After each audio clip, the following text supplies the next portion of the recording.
I'm Chaplain Jacob Scott of the Oregon National Guard. This is the Hope in the Trenches podcast, where going forward, I'll sit down for conversations with people who offer interesting and informative perspectives on finding strength for life and work in the trenches, and even improving our spiritual posture. Whether you feel like you're under heavy bombardment or ready to go over the top toward a new objective, it's good to be with you.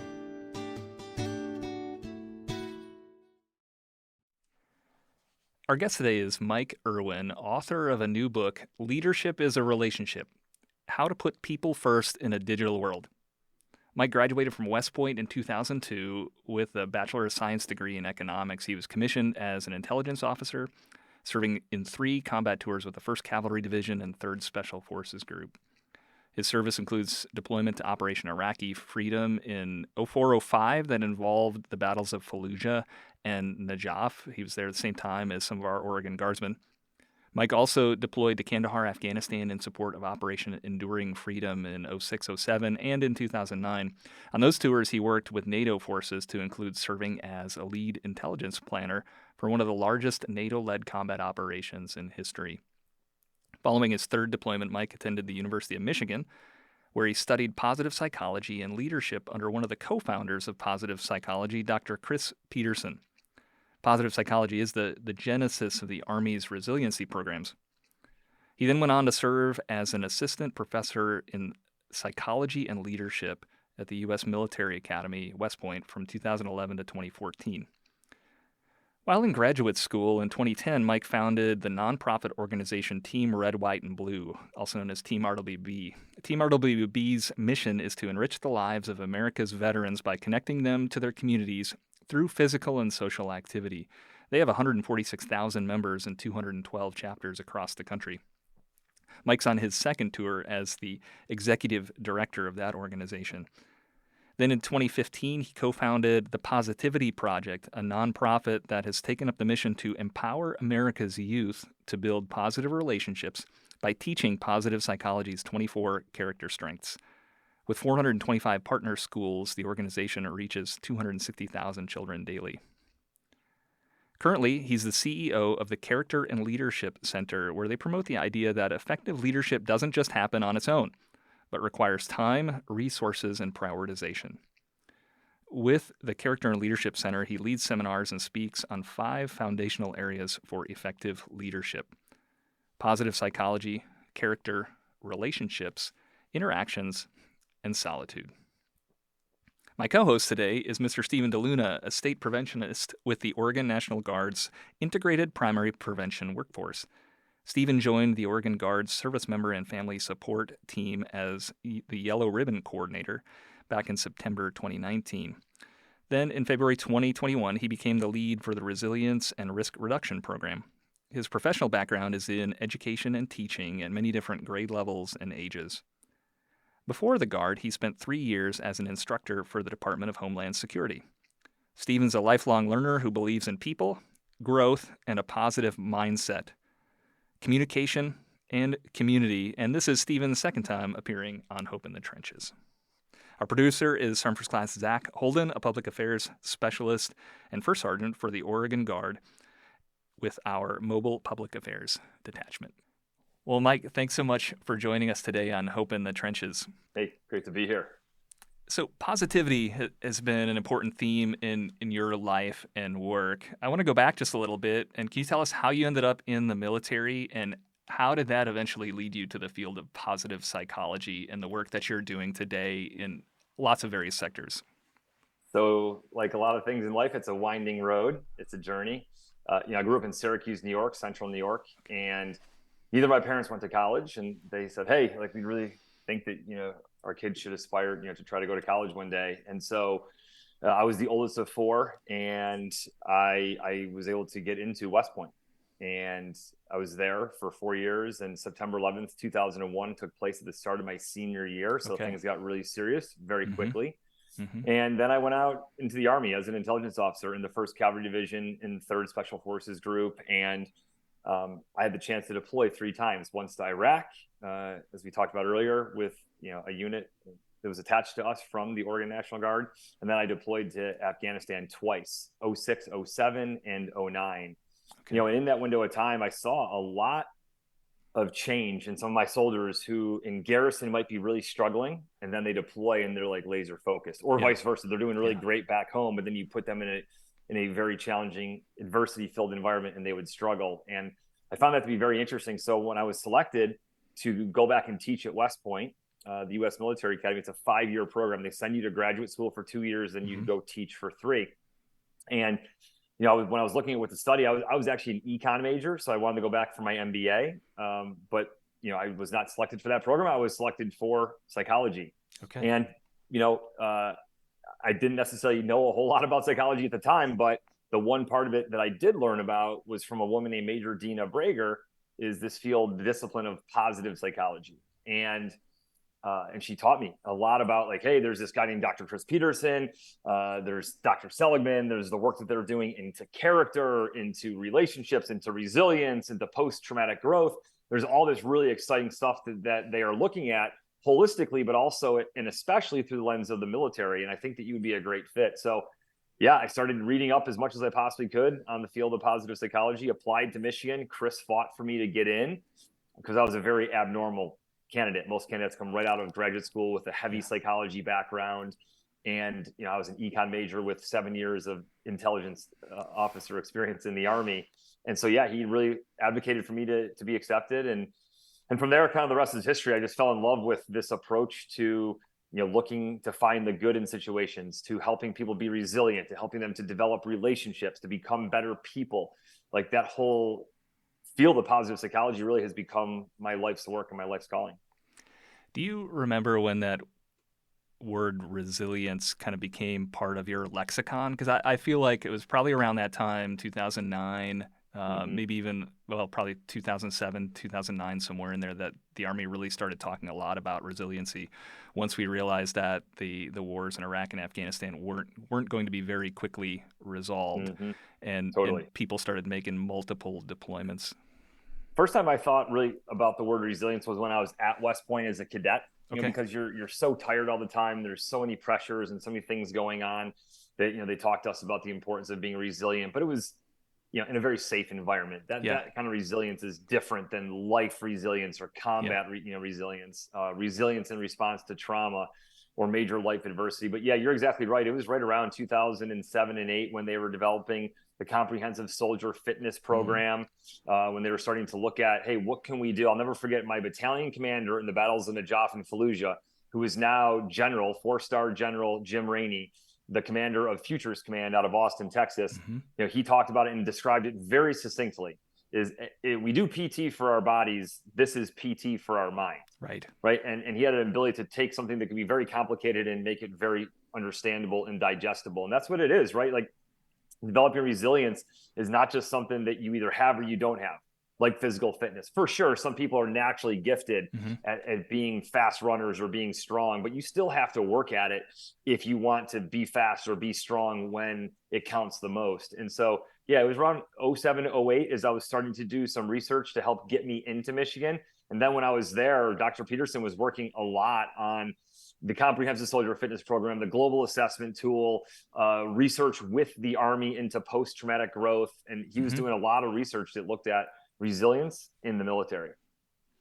Yeah, that was something that I hadn't really thought of for a long time, that idea of post-traumatic growth and how coming out of experiences like that, we can not just survive, but thrive. Yeah, absolutely.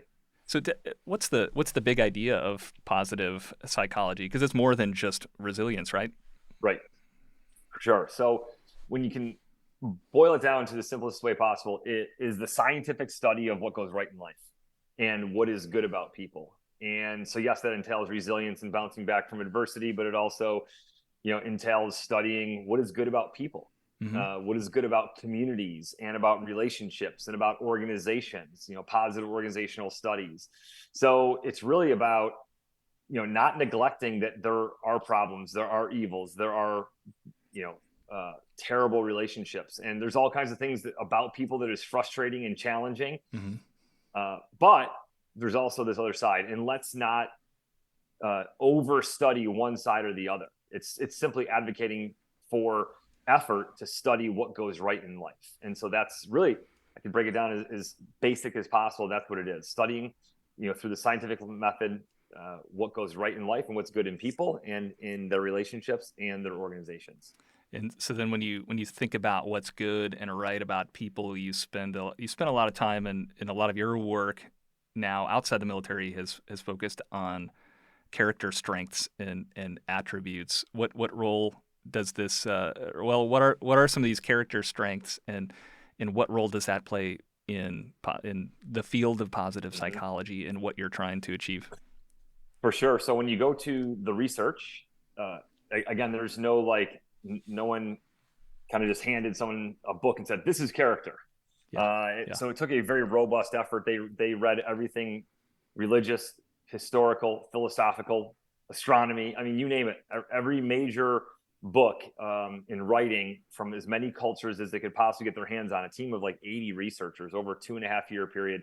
And they developed this book about 800 pages thick called Character Strengths and Virtues. It's not to say that it's like the approved solution. It's simply saying that it is by far, it is the result of by far the most rigorous and thorough investigation into what character is that we have in the world today. And so, yeah, it was absolutely incredible to see them take all these different writings and say, we found a lot of overlap, depending on regardless of what society you're in, regardless of when it was written, regardless if it was the Bible or if it, was, Nietzsche. I mean, they found a lot of overlap. So character strengths include, there's 24 of them, by the way. And anyone can go take this assessment, viacharacter.org, for free, and get your own assessment. But integrity, enthusiasm, gratitude, bravery, forgiveness, humility, kindness, humor, curiosity, right? And so there's 24 different strengths that we all have, and we all have them in varying amounts. And that's the big takeaway, though, is that everybody has curiosity. Even the person who seemingly never asks a question in their life, right? They are still curious. Everyone has the ability to be humble, to have humility. Might not seem like that, but they do. And so, yeah, there's 24 strengths. They make up, they fall under this umbrella of character, and together they paint this picture of what is character in a human being. So, Mike, one of the things that I love seeing working with individuals around the resilience conversation, positive psychology, is you always, when you have a group, you have a couple of those individuals that have the arms crossed and kind of like, all right, go ahead, roll this through, let's wrap this up. Yep. And then you quickly see that shift of how passionate and how open people are for that conversation and the experience that they have. You're working with so many different groups and doing such great work. Do you feel you have a lot of uphill battles in that conversation, or are people pretty open right out of the gate? Yeah, they tend to be, I think pretty open. It's just nothing else. I think people are curious to know more about themselves almost always. That's why they take lots of tests to be able to gain a deeper understanding. Where I think sometimes it feels like pushing a rock uphill is, do people agree on the priority of how important this is, to have the conversations about character strengths, about how to develop these, what I just call human skills. And so whether it's in school, so the Positivity Project, I co-founded it with a fellow veteran. We're in about 875 schools across America. There's definitely, obviously, a lot of schools that really buy into this, but there's also a lot of them out there that would care much more about like their students' test scores than they do about, whether or not they're building character strengths in their students.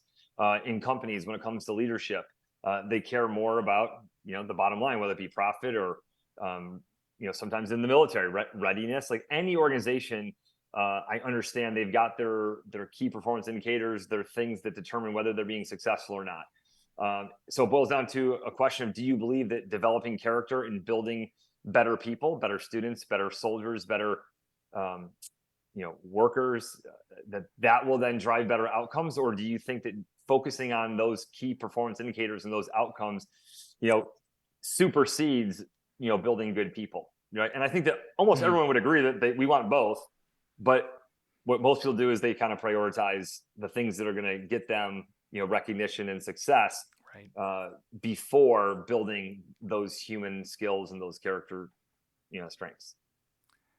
Yeah, that's so. Several years ago, then acting Secretary of the Army, the Honorable Patrick Murphy, he said that he popularized the phrase that every soldier is a soldier for life, a leader of character for a lifetime of service. And when you talk about building character, what does that look like to develop character? Because we're talking about the core of what makes a person who they are. Mm-hmm.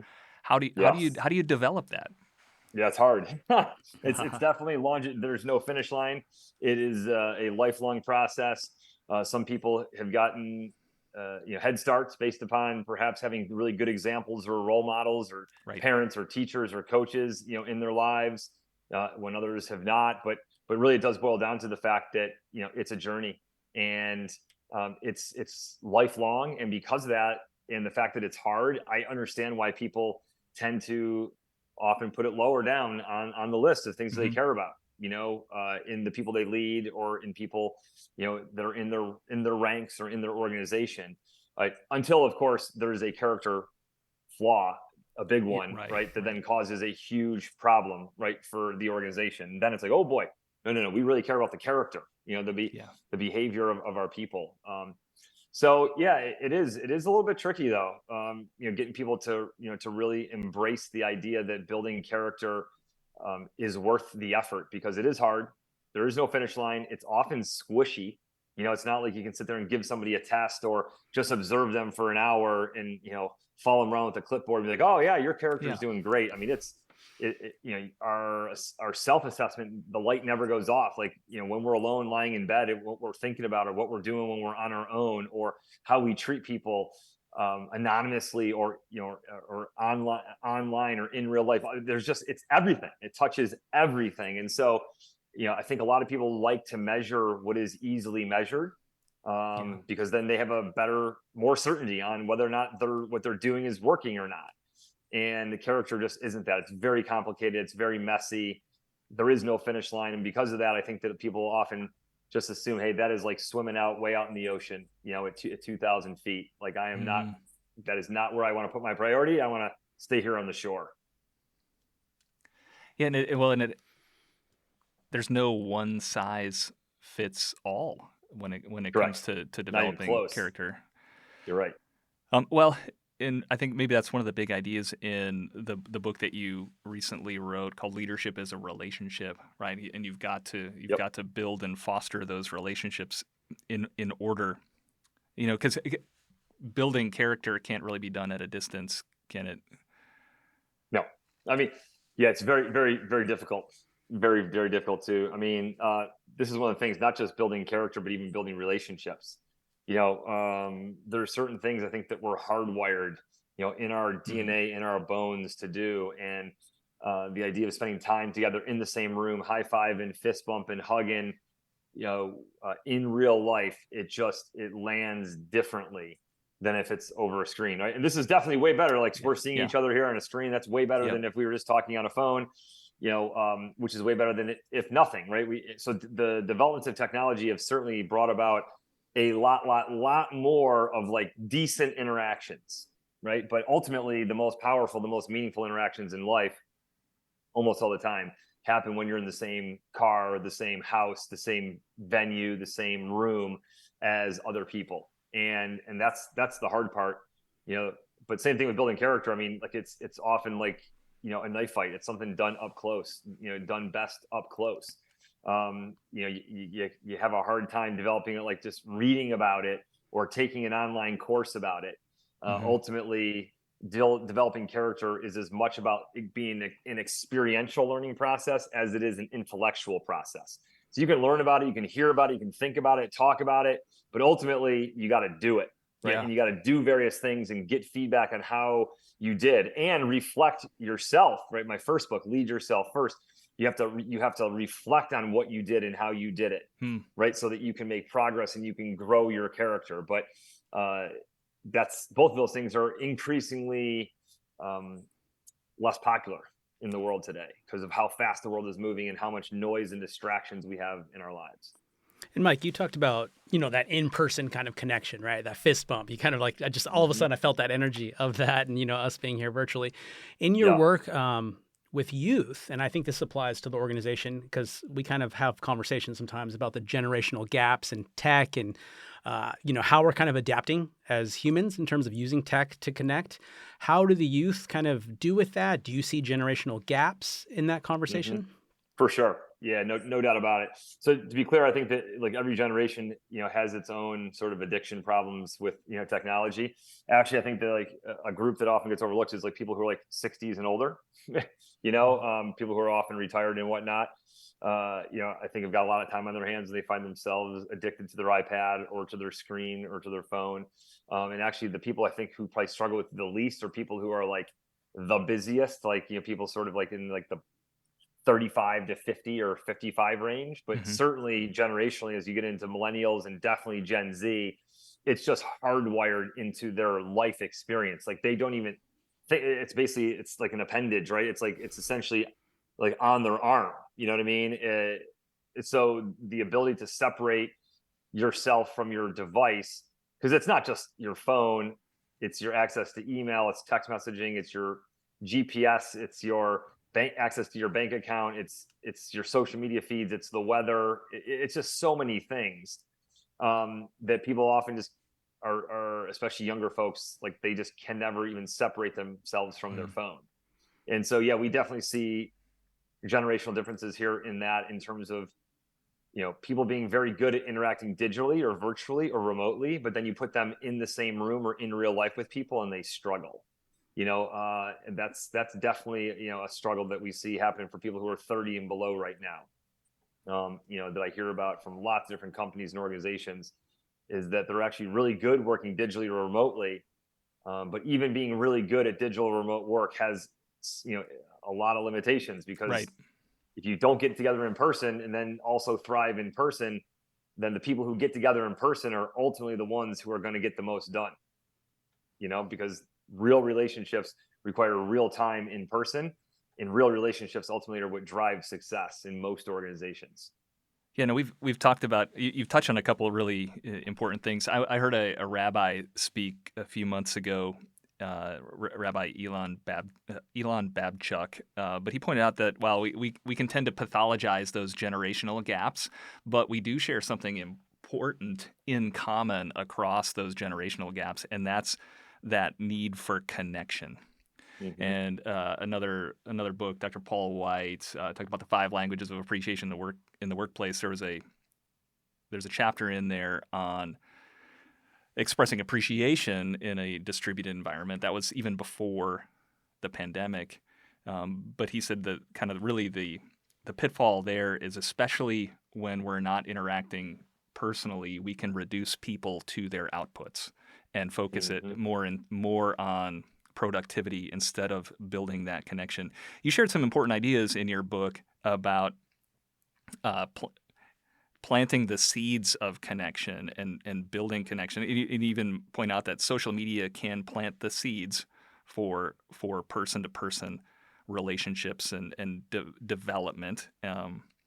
How do you build that connection? Maybe especially when you're geographically dispersed, because I think that's the big struggle in the Guard and the Mm-hmm. reserves too, is that we have so few real person-to-person touch points with our Right. people, and most of the time it is just a quick digital connection here, whether that's a text or a phone call or an email, and very few person-to-person touch points. So Yeah. how do you develop connection?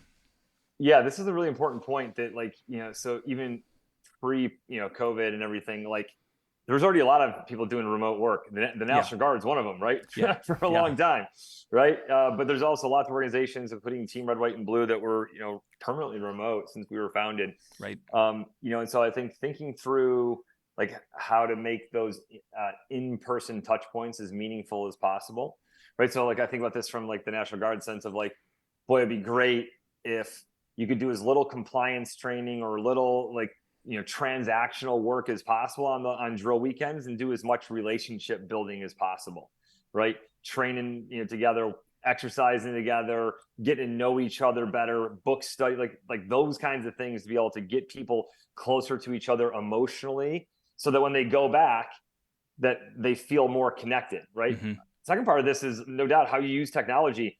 This is why, like, I'm not like a Luddite. Like I've got an Apple, whatever, Right. 13, and I've got like, social media accounts on Twitter, Instagram, Facebook.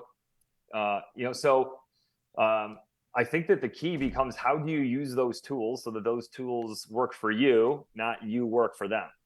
Mm-hmm. And so I think that we can make these tools work for us, like, in meaningful ways. Like there's Slack channels, there's all kinds of things, or whatever it is. I think the answer is like, it's got to be, as concise as possible. Like you can't give people too much, right? Like, we want you to be on this Slack channel and checking your email here and on this, Facebook group. And there's like whatever it is, I think people got to choose that one channel. And so for us at Team RWB, it's Slack, and we use Slack, and like that is a team building, relationship building, community building device. While we're everywhere, including one person in Hawaii, one in Alaska, and then all over the country, like we stay connected to each other through our interactions on Slack. And I think that, doing that is also, helpful. And the last part about that is that it's not just the transactional. It's not just, all right, who got their stuff done, right? Who got whatever they need to get done. But like, sometimes it's sharing pictures in there. Hey, like my wife just, we just had a baby. Like, here's a picture. Hey, I just went out and I did some shooting today. Like, it's, I think the ability to talk about things that are personal, a little bit, to complement the professional, and I just think that's a very different, way of thinking about things than how a lot of people think about it, today, which is that like we use technology to track things and to be transactional. It's like, no, like it's got to be at least half of that has got to be relationship oriented, in my view. I think that's a great kind of reorientation toward technology. In what do they say? Keep the main thing, and the main thing is the people, so that we can accomplish the mission. Because for several years now, the Army's emphasized this philosophy of people first, and putting people first. Yeah. But at the end of the day, too, we still have to accomplish our mission. But can you use technology to help keep the main thing, not just transactional? I appreciate that orientation. Now, with the work that you do for the Center for the Character and Leadership Center, yes, you talk about how in order to be a strong leader, you have to truly believe that other people matter, and therefore to understand that leadership is a relationship. We haven't even really talked about kind of what leadership is, but why is it important to understand leadership that way as a relationship?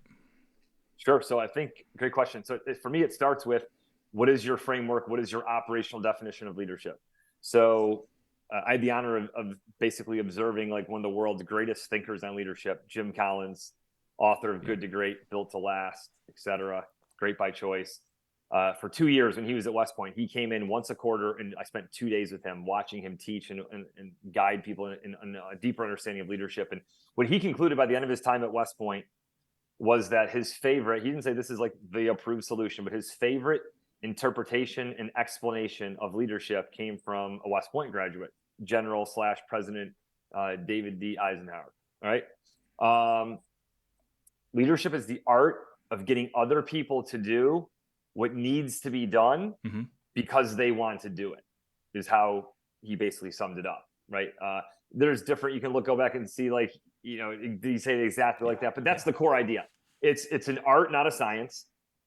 Yes, science and data can help inform it, but ultimately it's an art. And that art is really about getting other people to do the work. Because if we're talking about you doing the work, then that's not really leadership. That's like you doing the work. Right. Number 3 is the hard stuff, because anybody can get people to do the easy stuff. That's pretty easy. My 3-year-old can say, hey, Dad, can you come sit on the couch with me and eat some ice cream? Like, sure. Right. I wouldn't call that leadership.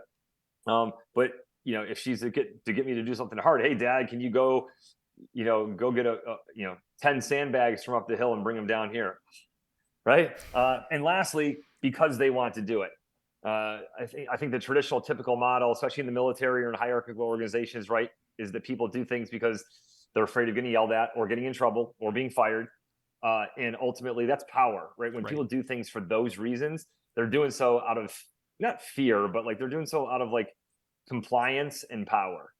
And ultimately, even in the military, even in hierarchical organizations, the apex of leadership, from Eisenhower's explanation of it, is that it's about people wanting to do the hard stuff. Didn't mean they like actually wanted to storm the beaches of Normandy, Mm-hmm. or did anyone wanted to burn, the crap, when you're deployed. But it's like, hey, like I care about this enough. I care about the people in this mission I'm on enough that I'm going to go do that hard thing or do that thing that might cost me my life. So going back full circle to why that understanding of leadership is important, like to believe that leadership is a relationship, that's my whole explanation for why people do the hard stuff, not out of fear, but because they don't want to let you down as their leader. They want to make you proud. They want to deliver for you, right? And that to me is where the relationship comes in. Sure, can someone do that because like you're someone famous, or like because like maybe, but I think for the most part, what we're aspiring to here is the belief that when there's a relationship there between a leader and his or her followers, that those followers are going to give 100% effort. They're going to give their very best. They're going to not drop the ball. They are going to follow through because they don't want to let you down, right? And my final point on that is because like there's only one person who knows if you're giving 100% of your effort, if you're giving your very best, and it's you, right? It's very easy, and especially in the world today, to kind of give 75% effort and make it look like 100. Mm-hmm. And so ultimately people give 100% effort. They give their all, right? When they really care for, and they know that the person leading them cares for them. So I appreciate that definition of leadership and that idea of getting people to do what needs to be done because they want to do it. That to me, that sounds like inspiration. Now, I believe that a big part of inspiring people is cultivating a sense of hope.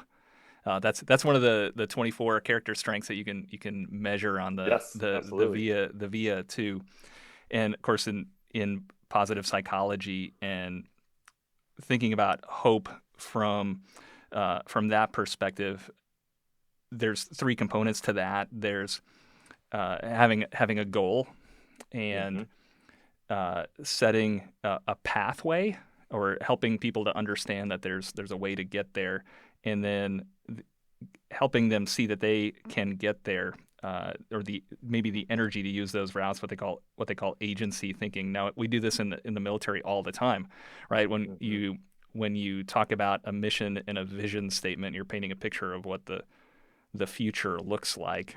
You're saying here's our goal, here's our mission, here's how we're going to get there. Follow me, and you're absolutely part of that. So I think I like that understanding of leadership as inspiring people, and not just using your positional power or authority to demand that they do what needs to be done.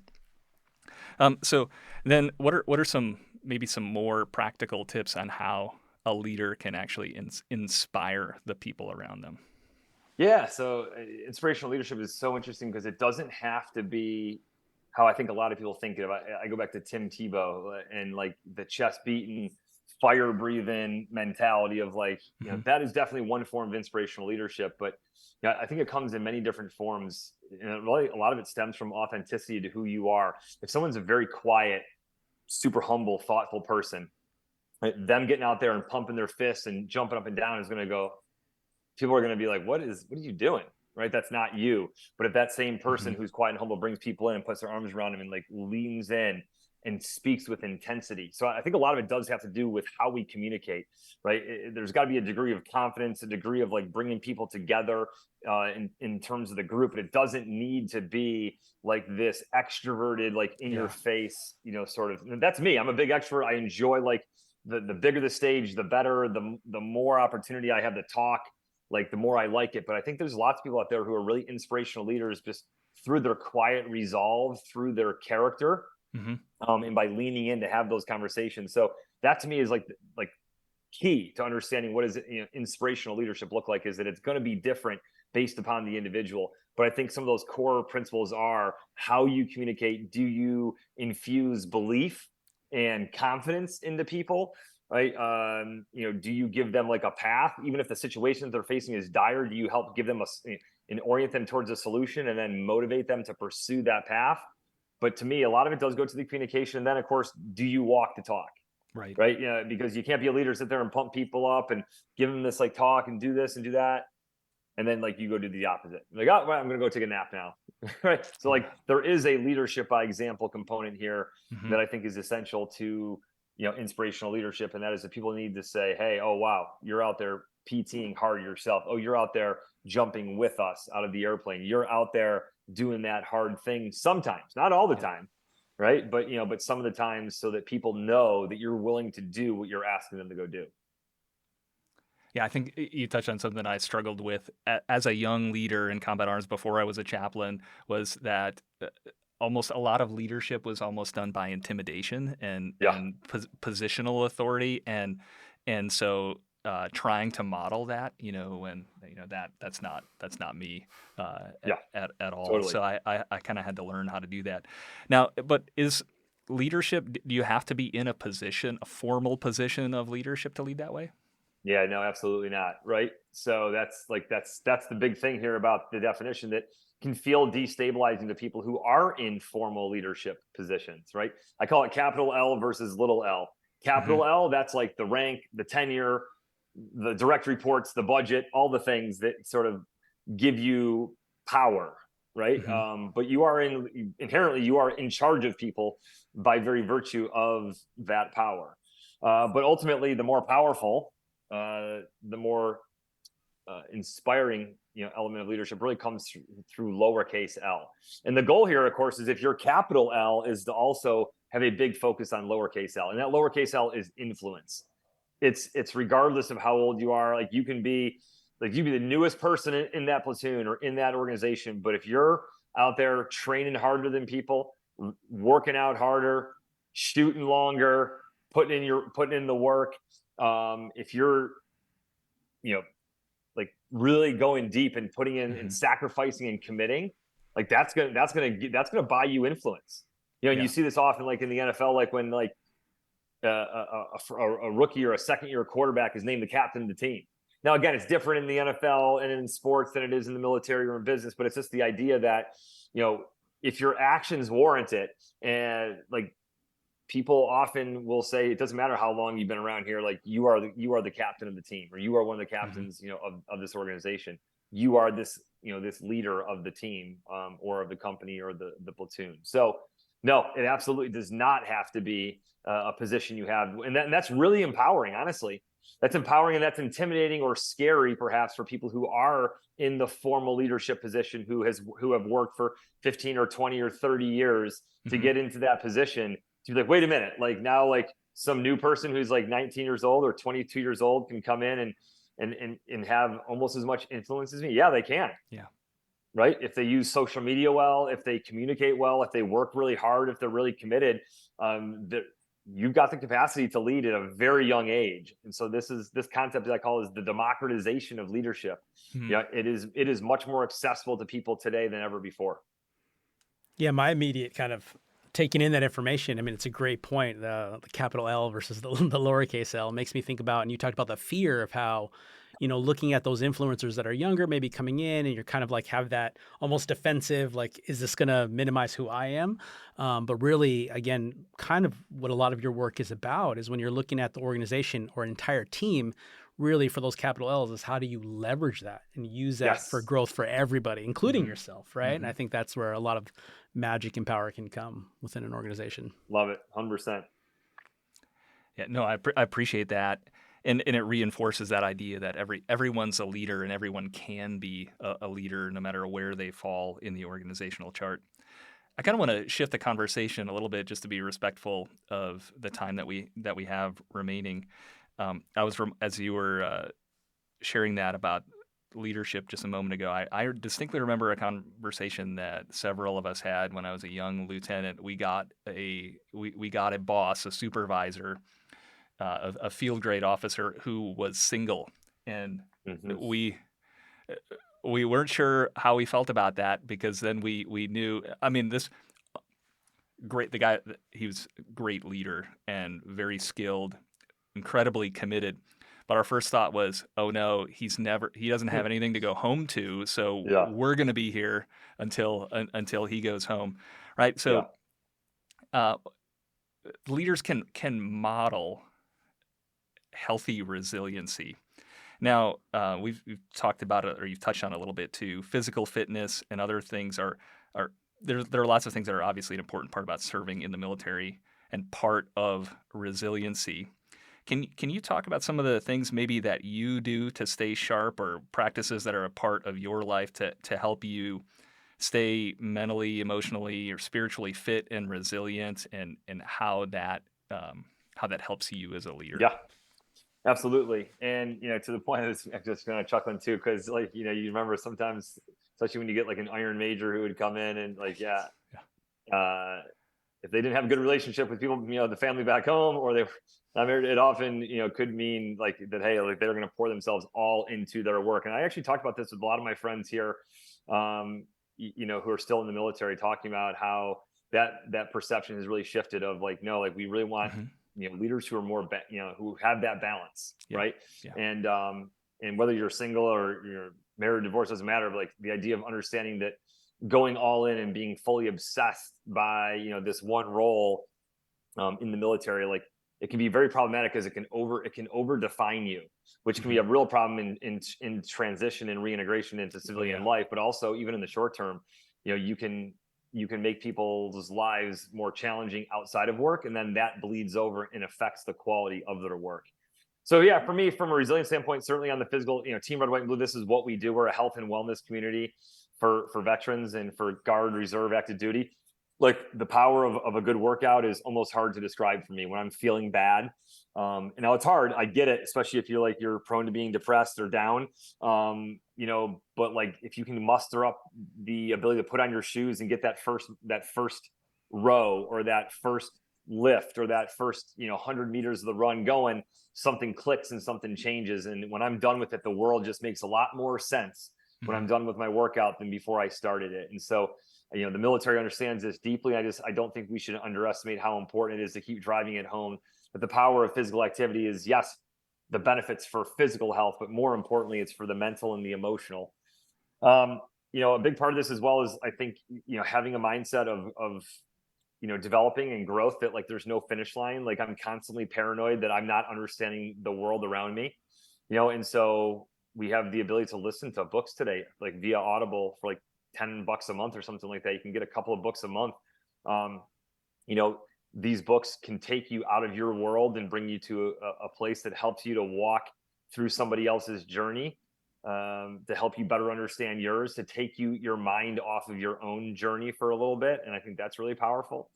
And then, spiritually, like, so I'm a cradle Catholic, someone who kind of grew up not really having a lot of knowledge about the faith, and about my religion, other than like, my core principles. There's a guy out there, he's actually, his brother is a special forces guy, and his name is Father Mike Schmitz.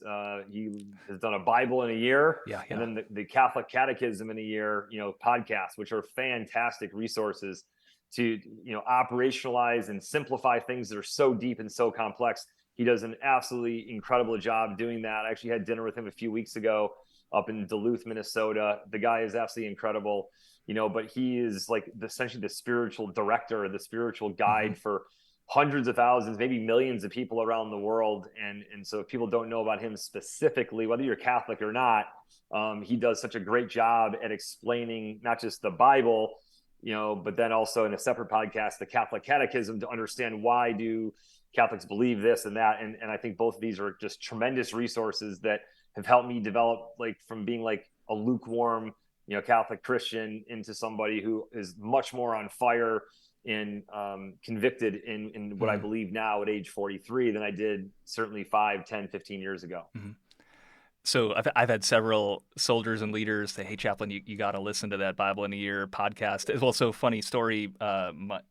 Father Mike Schmitz was a year ahead of me at St. John's University in Collegeville, Minnesota. He wouldn't know who I am, but I remember him from those days. I need to get him on the podcast too. He's amazing. So I come from the Lutheran tradition too, and when it comes to resiliency, there's a famous Luther quote. He said, I'll paraphrase. He said, "I've got a lot to do today, so I should spend 3 hours in prayer today instead of 2." Yeah, and totally. Right, so I mean, physical fitness is the same way, or those spiritual practices that can kind of center us and ground us and give us a healthy perspective. it feels like when we have the least amount of time to do that stuff, that's when we need it the most. Totally. That's 100% correct. And I love that one of your first go-tos in that answer was the physicality thing. I think it's something that's, underutilized and discussed a lot. And no matter what your fitness level is, like here in Oregon, love hiking. It's beautiful when you get a chance. When it's not raining, get out. We've got a lot of beautiful areas to explore and see. There's still so much of this state that I still need to soak up. So I loved hearing that answer. Oh yeah, absolutely. So you talked about listening to books on Audible. I guess maybe first question: if you listen to it, can you tell people that you read the book? And then it's a good question. I think so. Like I'm gonna say yes, that you can still say I read it even though you technically listened to it. Yeah. I think you can say that too. And we do emphasize that leaders are readers, and that you've got to be kind of careful what you consume and intentional about the media that you consume, whether that's podcasts or books. Any particular? I know you've got a couple of great books out there. Any other books that you've read recently, or podcasts that you would suggest, whether that's leadership, resiliency, or anything else that might kind of enrich our lives? Yeah, phenomenal. Tim Ferriss is really good. Mm-hmm. He actually had on a great one, a specific episode references with Arthur Brooks about a month ago. He just co-authored a book with Oprah Winfrey. Fantastic 2-hour and 54-minute podcast that I can't recommend enough in terms about how to design and build a life that will give you fulfillment, not happiness, but fulfillment. Yeah. So I definitely listen, to some Tim Ferriss when I've got more time, but Simon Sinek, A Hint of Optimism, I think it's called. That's a really good podcast, and then I mentioned before, Father Mike, Bible in a Year, Catechism in a Year. But then, in terms of books, I would go with two that I think are really important right now in terms of resilience and just beyond. One is Range by David Epstein. And I think that's a really, really powerful book that explains the power of being a generalist in the world, and not overly so narrowly focused. As the world is changing a lot, it gives you options. It gives you the ability to do different things. And then The Comfort Crisis by Michael Easter. Oh, yeah.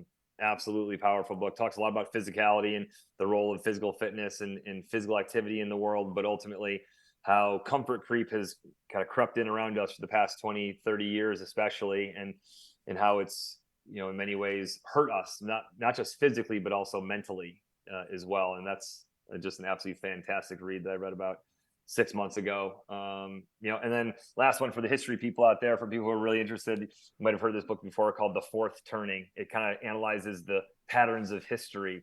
And a re-release of the book just came out like a couple months ago, but it's really good. And it kind of breaks down history into these cycles, these saecula, where you can kind of see how one generation affects the next and the next, and then how there's ultimately crisis moments that resolve. And it's a really thought-provoking book called The Fourth Turning. No, thanks for sharing that. And Stephen too, thank you so much for sharing your time with us today. God bless you and your family and the work that you do to promote health and wellness and healthy leadership and character development. All right. Well, thank you so much. I appreciate you guys. Appreciate the opportunity to connect today. Hope that this message reaches some people and that it makes a small impact on their lives. And that's all you can ever hope for, a conversation to do. So I appreciate the opportunity and hope you guys have a great day. You as well. Take care. And Lord willing, we'll cross paths sometime, but maybe before or even after you retire. That's right. In person. Thanks. Thanks, Mike. This podcast is produced by the Oregon National Guard Public Affairs Office. My prayer for you is that wherever you find yourself, that you might find hope for today and strength for the ambiguity and chaos of life. Blessings on the rest of your day.